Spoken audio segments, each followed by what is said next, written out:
지난 몇 주에 걸쳐서 이렇게 시편의 말씀을 계속 함께 나누고 있는데요. 시편 119편 말씀의 특징은 매 절마다, 그러니까 1절부터 176절까지 있는데 한 대여섯 개의 절을 빼고는 절마다 말씀, 계명, 법, 규례 이런 단어가 항상 들어가 있어요. 그러니까 하나님의 말씀에 대해서 굉장히 강조하는 그런 시편의 말씀입니다. 그 중에서 오늘 113절 말씀을 다시 한번 살펴보시게 되면은 어떻게 이야기하고 있어요? 두 마음을 품은 자와 하나님의 마음을 품은 자를 나누어서 설명하고 있습니다. 자, 두 마음을 품었다는 게 어떤 것일까요? 두 마음이 어떤 것이겠어요? 이스라엘 역사를 보게 되면은 두 마음을 품은 사람들을 자주 발견할 수 있습니다. 두 마음을 품은 자들이란 이방인들을 말하는 게 아니에요. 하나님을 모르는 사람들, 하나님 대적하는 사람들을 말하는 게 아니라 하나님도 믿고 하나님 말고 다른 것도 신뢰하고 의지하는 사람을 두 마음을 품은 사람이라고 이야기합니다. 어떤 게 있겠어요? 하나님도 믿고 물질도 믿고 하나님도 믿고 사람도 믿고 하나님도 믿고 명예도 믿고. 근데 문제는 무엇이냐? 두 마음을 품은 사람들의 특징은 항상 결정적인 순간에는 무엇을 택하는 거예요? 항상 하나님 아닌 다른 것을 택하는 거예요. 하나님을 믿는다라고 말해요. 하지만 하나님이 아닌 다른 것을 택해요. 제가 예전에 설교를 하면서 말씀드린 적이 있는데 그 구약시대 엘리야 선지자 시대에 이스라엘의 왕이 어떤 사람인지 혹시 기억나시나요? 아하방이라고 들어보셨나요? 엘리야 선지자와 이렇게 850명의 바알 선지자와 대결을 펼쳤던 그때 당시에 이스라엘 왕이 아합이라고 하는 왕이었는데 우리는 그냥 흔히 생각하기에 와, 아합이 850명이나 되는 바알과 아세라 선지자를 데리고 있었으니까 이 사람은 하나님을 안 믿는 사람이라고 생각을 해요. 하나님을 모르는 사람이라고 생각해요. 근데 이 아합의 궁전에는 하나님의 이름으로 예언하는 선지자도 400명이 있었어요. 무슨 말인지 아시겠어요? 그냥 나는 하나님 싫어, 난 바알을 섬길 거야가 아니라 아합왕은 하나님도 섬기고 바알도 섬기고 아세라도 섬기고 만약 나에게 도움이 된다면 그 어떤 것이라도 섬길 수 있는 사람이었다는 거예요. 하지만 중요한 순간에 뭐예요? 하나님을 버리는 거죠. 자, 그런 의미에서 두 마음이란 없습니다. 두 마음을 품은 자라고 했는데 사실은 두 마음이 아니라 하나의 마음이죠. 어떤 마음이에요? 하나님 아닌 다른 것을 나의 신으로 섬기고 있는 그 마음입니다. 자, 지금 오늘 말씀을 통하여 우리에게도 묻고 있는 거예요. 저와 여러분에게도 묻고 있는 거예요. 당신은 누구를 섬기고 있습니까? 여러분의 진짜 주인은 누구입니까? 라고 묻고 있다라는 거예요. 사실 여기에서 당신의 주인이 정말 하나님 맞습니까? 물어보면 여러분 뭐라고 대답하겠어요? 아멘 하시겠죠? 이 자리에 있으면서 저는 하나님 말고 다른 것 좀 생각해 보겠습니다. 이럴 사람 별로 없어요. 물론 마음속으로는 고민이 되겠지만 자, 근데 문제는 무엇이냐? 지금 함께 예배 자리에 나온 우리는 나는 하나님을 섬기겠습니다. 나 하나님을 예배합니다라고 하고 있지만 정말 그 고백이 진짜인지 가짜인지 점검해 봐야 되잖아요. 확인해 봐야 된다고요. 체크해 봐야 된다고요. 자, 오늘 114절 말씀을 한번 볼게요. 자, 114절 말씀을 보게 되면은 주는 나의 은신처요 방패시라 내가 주의 말씀을 바라나이다. 자, 은신처와 방패라는 단어는 어디에서 사용되는 단어이냐면은 전쟁에서 사용되는 단어예요. 전쟁에서. 그러니까 지금 전쟁 중이 아닌데 은신처가 굳이 필요하겠어요? 숨을 곳이? 전쟁이 아닌데 방패가 굳이 필요하겠어요?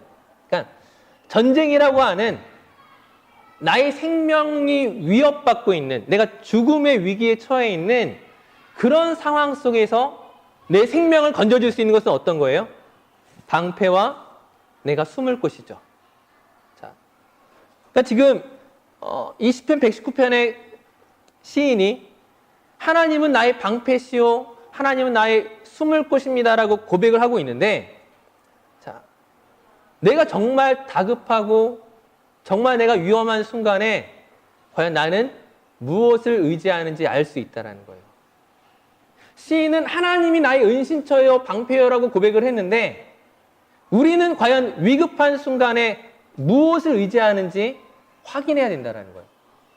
자, 그러니까 간단하게 한마디로 정리하면은, 우리 모두 하나님이 나의 주인입니다라고 고백하고 있지만 그 고백이 진짜인지 아닌지 알 수 있는 것은 우리가 위기에 처하는 때예요. 우리에게 어려움이 처하는 때, 내 마음에 갈등이 있는 때, 물질적으로 어려운 때, 건강에 위기가 생겼을 때, 가족의 위기가 생겼을 때, 관계에서 어려움이 생겼을 때, 그때야말로 진짜 하나님이 나의 주인이신지 알 수가 있다는 거예요.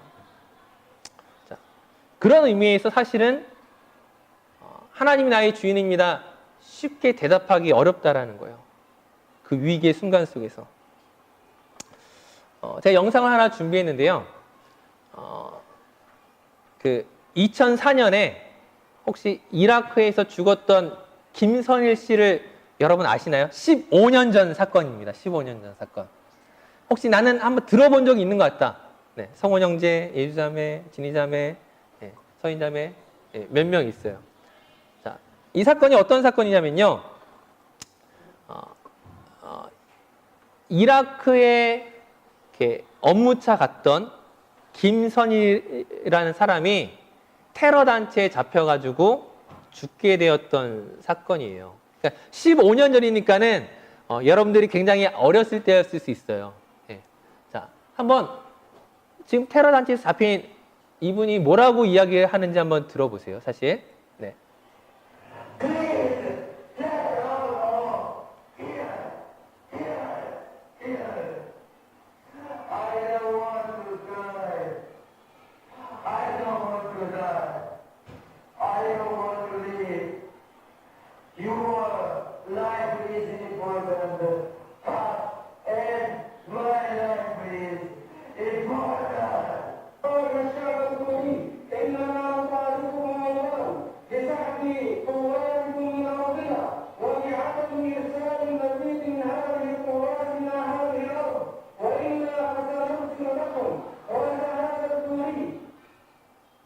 네, 여기까지요.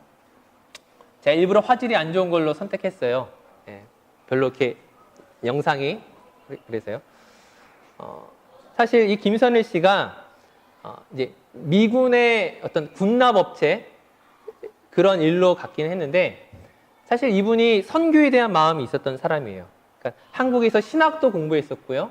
그리고 아랍어를 전공하고 내가 언젠가 정말 중동 지역에서 선교하겠다라는 마음으로 준비해왔던 사람이에요. 그래서 이제 아직 공부하는 신분이었기 때문에 돈도 벌면서 또 중동을 배우기 위해서 이제 근무를 나간 거죠. 취직을 해서 그곳에 갔어요. 근데 이제 이분이 테러 단체에 잡혀가지고 지금 이제 이 영상 속에서 뭘 하고 있어요? 살려달라고 말하고 있어요. 자, 당연한 거 아니겠어요? 당연히 내 생명의 위기가 있는 상황 속에서 누구든지 살려달라고 말할 거예요. 근데 어떤 사람들은 김선일 씨에 대해서 막 비난을 하는 거예요. 아니, 선교하러 갔다고 하면서 왜 그들에게 당당하게 복음을 전하지 않고 왜 살려달라고 하느냐, 왜 당당하게 죽지 않느냐라고 따지는 사람이 있었어요. 근데 그 따지는 게 맞습니까? 전혀 맞지 않죠. 자기의 모든 것을 포기하고 모든 것을 희생하면서 그곳에 간 사람에 대해서 지금 나는 평안하고 안전하고 좋은 곳에 거하면서 저 사람 이상하다, 저 사람 잘못됐다, 저거는 순교가 아니다라고 말하는 것은 아니라고요. 엄밀히 말하면은 그 어느 누구도 당당하게 죽을 수 있는 사람은 단 한 명도 없을 것입니다. 누구나 마찬가지라는 거예요. 그게 지극히 정상적인 거라는 거예요. 즉 그 말은 무슨 말이냐면 우리가 하나님만이 나의 주인이십니다라고 고백하지만 정말 우리가 위기의 순간에, 어려운 순간에, 문제의 순간에 정말 내가 하나님만을 붙잡고 나아갈 수 있는 사람이 생각보다 많지 않다라는 거예요. 그걸 어떻게 알 수 있는지 아세요? 우리나라가 1945년 이전까지 일본의 지배를 받았습니다. 그때 일본에서 신사참배를 할 때에, 그러니까 일본 천황에게 절을 하는 그 모든 것들을 할 때에 절하지 않고 신앙을 지킨 사람이 몇 명이나 있었을까요? 솔직히 몇 명 되지 않아요. 솔직히 얼마 없어요. 99%의 크리스찬들과 목사들은 일본 천황에게 절했습니다. 그리고 이렇게 이야기하죠. 저것은 신이 아니라 가짜기 때문에 절해도 돼. 저것은 그냥 나라에 대한 존중이니까는 괜찮아라고 사람들한테 이야기했어요. 예? 누가 그랬다고요? 99%의 크리스찬들과 목사들이요. 우리가 기억하는 손양원 목사님, 주기철 목사님 이런 분들 몇 분 되지 않습니다. 그런 분들 많지 않았어요. 예? 성경에서도 그런 사람들 우리가 대표적으로 찾아볼 수 있는 게 누가 있습니까? 예수님의 수제자라고 했던 베드로가 어떻게 이야기해요? 예수님께서 오늘 밤 내가 잡혀 죽게 될 것이라고 말할 때에 베드로가 호언장담합니다. 주님, 그런 말 하지 마십시오. 다른 모든 제자들은 다 도망갈지라도 나는 주님 곁을 지키겠습니다. 나 주님과 함께 하겠습니다. 그렇게 호언장담했잖아요. 그렇게 다짐했다고요. 하지만 예수님을 부인하고 예수님을 저주하고 그 닭이 오는 그 소리에 그때서야 자기의 잘못을 깨달았던 베드로의 그 모습을 우리가 기억하지 않습니까? 베드로가 우리보다 못하기 때문이 아니에요. 베드로나 우리나 사실은 믿음의 수준이라는 것이 그 정도밖에 되지 않아요. 자, 근데 이것만 말하면 아무런 소망이 없겠지만 그러나 실제 베드로가 수십 년 후에 어떻게 죽게 되었는지 우린 또한 알고 있죠. 전설에 의하면 베드로는 나중에 로마에서 잡혀서 죽게 될 때에 난 예수님처럼 십자가에 못 박혀 죽는 것은 나에게 너무 과분합니다. 나에게 사치입니다. 차라리 나를 죽이려면 십자가에 거꾸로 못 박아 죽이세요. 네? 온몸을 거꾸로 돌려서 십자가에 못 박아 죽었다고요. 자기가 그걸 원했다고요. 자, 예수님이 잡히시던 그날 밤에는 그렇게 예수님을 부인하고 저주했던 베드로가 이제 시간이 흘러서 거꾸로 나를 못 박아 죽이세요라고 말하는 믿음의 사람으로 바뀐 이유가 뭐냐 하는 거예요. 단지 그 수십 년 기간 동안에 그가 믿음이 더 좋아졌기 때문입니까? 그 수십 년 기간 동안에 그가 하나님을 더 잘 알게 되었기 때문입니까? 그렇지 않다라는 거예요.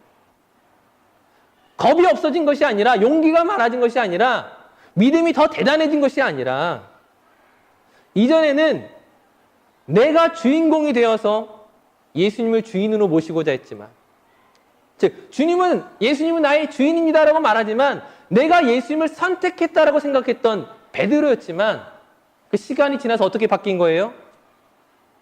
내가 하나님을 선택한 것이 아니라 하나님께서 베드로를 선택하셔서 그 죽음의 자리로, 십자가의 자리로 끌고 가셨다라는 거예요. 방향이 차이가 있다라는 거예요. 내가 하나님을 선택한 것이 아니라 하나님이 베드로를 선택한 거예요. 오늘 우리가 예배의 자리 가운데 나왔지만은 우리의 생각이 바뀌어야 되는 것이 무엇이냐면 내가 하나님 예배드리러 왔습니다. 하나님께 예배드리러 내가 와줬어요가 아니라는 거예요. 내가 와줬어요가 아니라 하나님이 여러분을 찾으시고 이곳 가운데 불러오셨다라는 거예요. 만약 우리가 이것을 알지 못하면 우리는 하나님 앞에 예배한다고 말하면서도 고개가 뻣뻣해지는 거예요. 하나님, 내가 딴 데 갈 수 있지만 오늘 와줬어요. 내가 이 물질로 내가 더 좋은 거 살 수 있지만 하나님께 헌금할게요. 헌금을 드리고 예배를 드리고 무엇을 하는 것 같은데도 우리의 신앙은 늘 밑바닥일 수 있다는 거예요.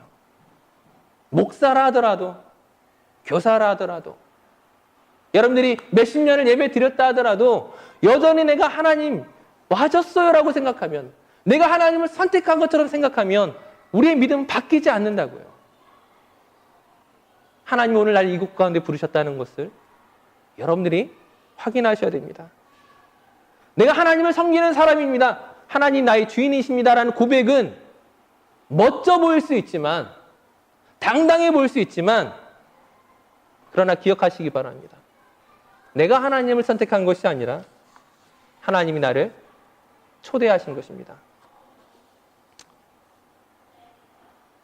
다시 한번 이 예배 가운데 어떤 마음으로 오셨는지를 살펴보시기 바랍니다. 그리고 정말 이 2019년 하나님, 정말 하나님이 나의 주권자 되시고 주인 되어 주심이 오직 하나님의 은혜로만 가능하다는 사실을 여러분 확인하고 기도하는 시간들이 되셨으면 좋겠어요.